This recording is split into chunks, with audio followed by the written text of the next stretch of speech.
अस्सलामुअलैकुम dear students, कैसे हैं आप सब। My name is Mohammad Imran and here I am to teach you physics class first year.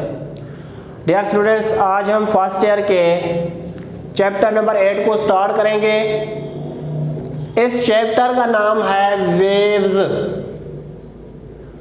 जैसा कि नाम उसका वेव्स है, तो पहले हम देखेंगे वेव्स क्या है, फिर हम देखेंगे कि वेव्स को प्रोड्यूस कैसे करवाया जाता है। उनकी टाइप्स को हम आज स्टडी करेंगे इस लेक्चर में। वेव्स दरअसल ये कोई डिस्टरबेंस है जो किसी मीडियम में क्रिएट किया जाता है, कोई डिस्टरबेंस है। इसको अगर डिफाइन करें, any disturbance created in a medium is called wave. किसी भी मीडियम में जो आप कोई डिस्टरबेंस क्रिएट कर देते हैं उसको कहते हैं वेव।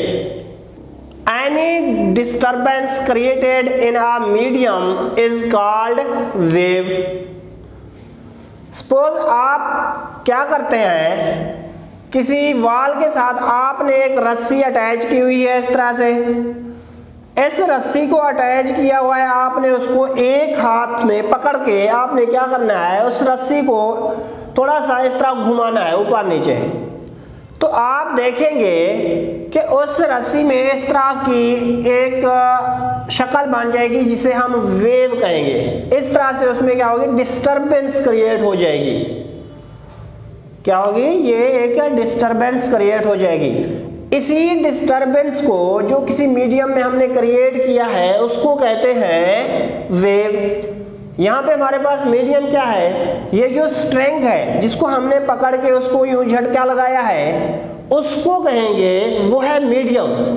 उसी में हमने डिस्टरबेंस क्रिएट किया है, मतलब उसी स्ट्रिंग में हमने डिस्टरबेंस क्रिएट किया है, उसके अंदर क्या हुआ है, एक वेव प्रोड्यूस हो गई। मतलब उसी जो डिस्टरबेंस है उसी को हम क्या कह रहे हैं, वेव।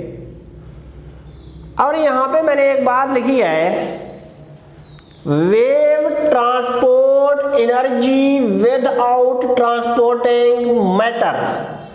ये जो वेव है दरअसल ये एनर्जी को ट्रांसपोर्ट करता है, ना कि मैटर को। इसके क्या मतलब, इसका मतलब ये है, ये जो आपने रस्सी को अटैच किया था इधर किसी स्पोर्ट के साथ और उसमें आपने वेव प्रोड्यूस करवाया, उसमें आपने डिस्टरबेंस क्रिएट किया। आप ऐसा करें, आप उसी रस्सी की एक साइड पे आप कोई टेप लगा लें किसी का किस्म की। उस टेप का टुकड़ा जब आप लगाएंगे, फिर आप जब उसको इस तरह से मूव कराएंगे तो आप देखेंगे कि ये जो डिस्टरबेंस क्रिएट हुआ है उसके बावजूद ये जो टेप है ये अपनी जगह पे जस्ट इस जगह पे ये वाइब्रेट करेगा, ये आगे नहीं जाएगा, लेकिन डिस्टरबेंस इस एंड तक क्रिएट होगा। इसका मतलब है कि ये जो वेव है ट्रांसपोर्ट कर रही है एनर्जी को, ना कि मैटर को। मैटर उसी जगह पे होगा, वो आगे नहीं होगा, उसी जगह पे ही वो रहेगा। दूसरी बात है, the energy is transported by a disturbance spreading away from the source. ये जो वेव है ये क्या करता है, एनर्जी को ट्रांसपोर्ट करता है। कहां से, सोर्स से ट्रांसपोर्ट करता है, स्प्रेड आउट होता है, सोर्स से आगे की तरफ एनर्जी को वो ले जाता है, सोर्स से डेस्टिनेशन की तरफ, सोर्स से किसी दूसरी जगह पे ये उससे अवे ले जाएगी। ये जो वेव है एनर्जी को क्या करेगी, अवे ले जाएगी फ्रॉम सोर्स। इन वेव्स की चंद एग्जांपल्स हैं, water waves, sound waves, waves in string, light waves. Water waves क्या है, आपने ऑब्जर्व किया होगा कि कहीं तालाब में जब पानी ठहरा होता है, आप उसमें कोई कंकर या पत्थर छोटा सा उसमें जब डालते हैं तो वहां सर्कुलर आपको कुछ वेव्स नजर आएगी। वहां पे पानी ऊपर नीचे होते हुए स्प्रेड आउट होते हुए आपको नजर आएगा। वो जो स्प्रेड आउट हो रहा है दरअसल वो क्या कर रहे हैं, एनर्जी को ट्रांसपोर्ट कर रहे हैं away from the source. Source क्या है, वही जगह है जिसपे आपने वो पत्थर फेंका, वो है सोर्स। उससे आगे जो है क्या हो रहा है, वेव्स प्रोपेगेट हो रही हैं। वो क्या कर रही है, एनर्जी को ट्रांसपोर्ट कर रही है, लेकिन मैटर उसी जगह पे रहेगा। अब मैटर कैसे वहां पे रहेगा, उसकी एग्जांपल ये है कि आप क्या करें, उस पानी के ऊपर कुछ पत्ते डाल दें, तो क्या होगा, वो जो पत्ते हैं वो पत्ते दरअसल अपनी जगह पे जस्ट वाइब्रेट तो करेंगे, वो आगे नहीं जाएंगे, जहां पे पड़े होंगे उसी जगह पे वो ऊपर नीचे होंगे, लेकिन वेव आगे प्रोपेगेट कर जाएगी। इससे ये ज़ाहिर होता है कि वेव क्या करती है, वेव जस्ट एनर्जी को ट्रांसपोर्ट करती है, मैटर को ट्रांसपोर्ट नहीं करती। साउंड वेव्स, ये मैं बोल रहा हूं, ये मेरी आवाज आप तक आ रही है, किसकी वजह से आ रही है, ये दरअसल आ रही है एयर में कंप्रेशन एंड रेयरफेक्शन की वजह से। कंप्रेशन एंड रेयरफेक्शन की वजह से आप तक साउंड पहुंच रही है। ये क्या है, वेव्स है। वेव्स एंड स्ट्रेंथ, किसी रस्सी में जो वेव्स प्रोड्यूस होती हैं वो किस तरह से होती हैं।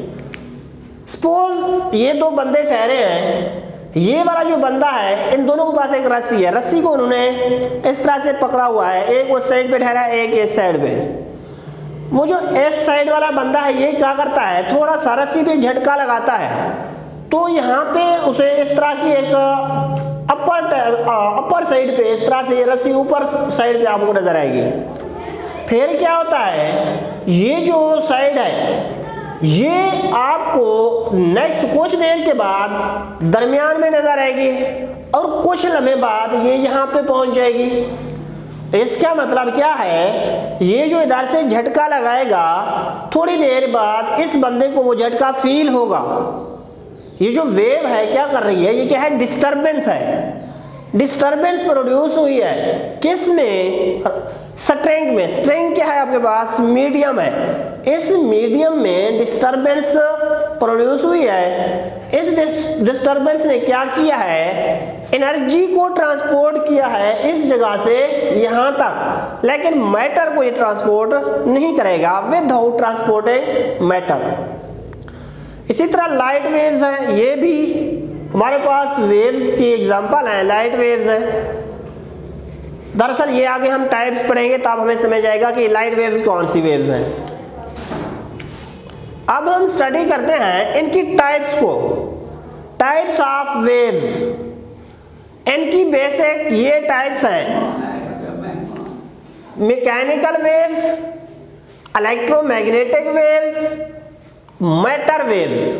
ये हैं वेव्स की टाइप्स। इनको हम अब डिटेल में स्टडी करते हैं। Mechanical waves, electromagnetic waves, matter waves, इनको हम स्टडी करते हैं। मैकेनिकल वेव्स क्या है, मैकेनिकल वेव्स ऐसी वेव्स हैं जिनको प्रोपेगेट करने के लिए, एक जगह से दूसरी जगह जाने के लिए किसी मीडियम की जरूरत पड़े। डेफिनेशन क्या है मैकेनिकल वेव्स की, any waves which require any medium for their propagation. Mechanical waves क्या है, waves which require any medium for their propagation from source. Source से प्रोपेगेट होने के लिए जिन वेव्स को किसी मीडियम की जरूरत हो उन वेव्स को कहते हैं मैकेनिकल वेव्स। उसकी एग्जांपल साउंड वेव्स है। साउंड वेव्स को एक जगह से दूसरी जगह जाने के लिए मीडियम की जरूरत पड़ती है, वो मीडियम क्या है, एयर है। नेक्स्ट टाइप है इलेक्ट्रोमैग्नेटिक वेव्स। इलेक्ट्रोमैग्नेटिक वेव्स क्या हैं, ऐसी वेव्स हैं जिनको प्रोपेगेट होने के लिए किसी मीडियम की जरूरत नहीं पड़ती। The waves which do not require any medium for their propagation are called electromagnetic waves. Electromagnetic waves की जो एग्जांपल है वो अगर हम लें तो ये जो हमारे पास लाइट वेव्स हैं, लाइट वेव्स ये हैं इलेक्ट्रोमैग्नेटिक वेव्स। रेडियो वेव्स हैं, लाइट वेव्स हैं, ये क्या हैं, इलेक्ट्रोमैग्नेटिक वेव्स हैं। इनको एक जगह से दूसरी जगह प्रोपेगेट होने के लिए किसी किस्म की मीडियम की जरूरत नहीं पड़ती। जैसा कि ये जो लाइट हम तक पहुंच रही है सूरज से जब आती है, दरमियान में स्पेस है, खला है, वहां पे कोई मीडियम नहीं होता, तब भी लाइट हम तक पहुंच रही है। इसका मतलब लाइट वेव्स को प्रोपेगेट होने के लिए किसी किस्म की मीडियम की जरूरत नहीं होती। यह है प्रोग्रेसिव वेव्स। प्रोग्रेसिव वेव्स क्या है? A wave which transfer energy in moving away from the source। ऐसी वेव्स हैं जो एनर्जी को क्या करते हैं, ट्रांसफर करते हैं moving away from the source. इनको हम प्रोग्रेसिव वेव्स या ट्रेवलिंग वेव्स भी कहते हैं। प्रोग्रेसिव वेव्स या ट्रेवलिंग वेव्स, ये तो हमने स्टडी किया मैकेनिकल वेव्स के बारे में, इलेक्ट्रोमैग्नेटिक वेव्स के बारे में और प्रोग्रेसिव वेव्स के बारे में।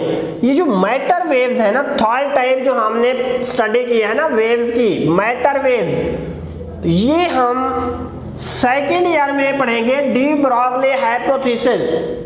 उसमें जाके हम इनके बारे में स्टडी करेंगे। मैटर वेव्स, मैटर भी हैं, वेव्स भी हैं, ये तो मसला है। वो तब हम स्टडी करेंगे कि ये जो स्मॉल पार्टिकल्स होते हैं, इलेक्ट्रॉन, जब वो ऑर्बिट में रिवॉल्व कर रहे होते हैं तो वो बोथ नेचर शो करते हैं। पार्टिकल के तौर पे भी एक्ट करेंगे और वेव के तौर पे भी एक्ट करेंगे। मैटर वेव्स को सेकेंड ईयर में आप इजीली समझेंगे। अब हम मैकेनिकल वेव्स की फिर हम दो टाइप स्टडी करते हैं। मैकेनिकल वेव्स की दो टाइप्स हैं, एक है ट्रांसवर्स वेव्स, दूसरी है लॉन्गिट्यूडनल वेव्स। ट्रांसवर्स वेव्स क्या है, उसकी डेफिनेशन ये है, the waves in which the particle of the medium vibrate perpendicular to the direction of propagation of wave. ऐसी वेव्स हैं जिसमें पार्टिकल्स की जो वाइब्रेशन है वो वेव की वाइब्रेशन के परपेंडिकुलर है। इसकी example waves in a string, किसी रस्सी में जो वेव्स प्रोड्यूस होती हैं उनको हम क्या नाम देते हैं, ट्रांसवर्स वेव्स। दरअसल क्या होता है, जब आप रस्सी को इस तरह से घुमाते हैं, ऊपर नीचे उसको आप मूव कराते हैं, अब वेव तो क्या हो रही है, सपोज ये सोर्स है, सोर्स से ये वेव यहां से निकलेगी, आगे की तरफ ये प्रोपेगेट करेगी, लेकिन इसके जो पार्टिकल्स हैं, ये यहाँ पे जो पार्टिकल्स हैं ये इस जगह पे वाइब्रेट करेंगे। अब प्रोपेगेशन आगे की सिमत में है और ये जो वाइब्रेशन ऑफ पार्टिकल्स है वो यहाँ इस सिमत में है। तो आप देख सकते हैं इसकी प्रोपेगेशन और वाइब्रेशन ऑफ पार्टिकल में जो एंगल है वो है 90 डिग्री। तो इसलिए हम कहेंगे ये जो पार्टिकल्स की वाइब्रेशन है ये प्रोपेगेशन की सिमत के परपेंडिकुलर है। पार्टिकल्स तो इस सिमत में वाइब्रेट करेंगे, वेव आगे की तरफ प्रोपेगेट करेगी। ये था हमारे पास ट्रांसवर्स वेव्स से रिलेटेड। अब हम देखते हैं लॉन्गिट्यूडनल वेव्स। लॉन्गिट्यूडनल वेव्स कौन सी हैं, ये उसके उलट है। उसमें क्या था, पार्टिकल्स वाइब्रेट कर रहे थे perpendicular to the propagation of wave, लेकिन यहाँ पे क्या है, पार्टिकल्स की वाइब्रेशन पैरेलल होगी to the propagation of wave. Longitudinal waves, the waves in which the particle of the medium vibrate parallel to the direction of propagation of waves। अगर waves इस सिमत में आगे की तरफ प्रोपेगेट कर रही हैं तो पार्टिकल्स भी आगे की तरफ इस सिमत में वो क्या करेंगी, वाइब्रेट करेंगी। मतलब वेव्स की प्रोपेगेशन और पार्टिकल की वाइब्रेशन एक दूसरे के पैरेलल होगी। उन वेव्स को हम कहेंगे लॉन्गिट्यूडनल वेव्स। इसकी जो बेस्ट एग्जांपल दी गई है वो है स्लिंकी स्प्रिंग। स्लिंकी स्प्रिंग दरअसल ऐसे स्प्रिंग को कहते हैं जिसमें तनाव बहुत कम होता है, मतलब आप उसको ज्यादा खींच ले तो वो उसी जगह पे रुक जाता है। अब यहाँ पे सपोज वो कहता है किसी टेबल पे वही स्लिंकी स्प्रिंग रखा हुआ है, उसको आपने क्या करना है, इस तरह से आपने दबाना है। आप जब उसको दबाएंगे तो उसके जो पार्टिकल्स, मतलब वो जो स्प्रिंग यहाँ पे आप देखें, जो ही आप इनको दबाएंगे तो वो स्प्रिंग एक दूसरे के करीब आ जाएंगे। क्या होंगे? करीब हो जाएंगे। अब क्या करेंगे, फिर वो नेक्स्ट आगे की तरफ इस तरह से प्रोपेगेट करेंगे। अब पार्टिकल्स भी आगे पीछे ये वाइब्रेट कर रहे हैं और ये जो वेव है इसको भी आप देखेंगे कि ये भी आगे की तरफ ट्रांसफर हो रही है, ये भी आगे की तरफ प्रोपेगेट कर रही है। इसमें आप देख सकते हैं कि ये जो स्लिंकी स्प्रिंग में आपने वेव प्रोड्यूस किया है वो कौन सा है? लॉन्गिट्यूडनल वेव्स हैं। क्यों? इसमें पार्टिकल्स की वाइब्रेशन वेव की प्रोपेगेशन के पैरेलल है। इस तरह की वेव्स को हम लॉन्गिट्यूडनल वेव्स कहते हैं। लॉन्गिट्यूडनल वेव्स की एक और एग्जांपल है साउंड वेव। साउंड वेव दरअसल वो किस तरह से प्रोपेगेट करती है। सपोज मैं जब बोल रहा हूँ तो जब मैं बोलूँगा तो ये जो एयर मॉलिक्यूल्स है वो क्या हो जाएंगे? कंप्रेस होंगे। फिर वो साथ वाले मॉलिक्यूल्स को कंप्रेस करके खुद रिलैक्स हो जाएंगे। वो फिर नेक्स्ट को कंप्रेस करेंगे, खुद रिलैक्स हो जाएंगे। जहाँ पे मॉलिक्यूल्स रिलैक्स होंगे उनको कहना है रेयरफेक्शन, जहाँ पे कंप्रेस होंगे उनको कहना है कंप्रेशन। अब जो साउंड है वो किस शक्ल में एक जगह से दूसरी जगह प्रोपेगेट हो रही है? वो हो रही है कंप्रेशन एंड रेयरफेक्शन की शक्ल में। Compression rarefaction, compression rarefaction. अब मॉलिक्यूल्स क्या हैं? वो भी उस वेव की प्रोपेगेशन की सिमत में क्या कर रही हैं? वाइब्रेट कर रही हैं। इस तरह साउंड एक जगह से दूसरी जगह प्रोपेगेट होती है। ये था हमारा आज का टॉपिक वेव से रिलेटेड। आई होप सो के आपको ये टॉपिक समझ आ गया होगा। थैंक यू, अल्लाह हाफिज, टेक केयर।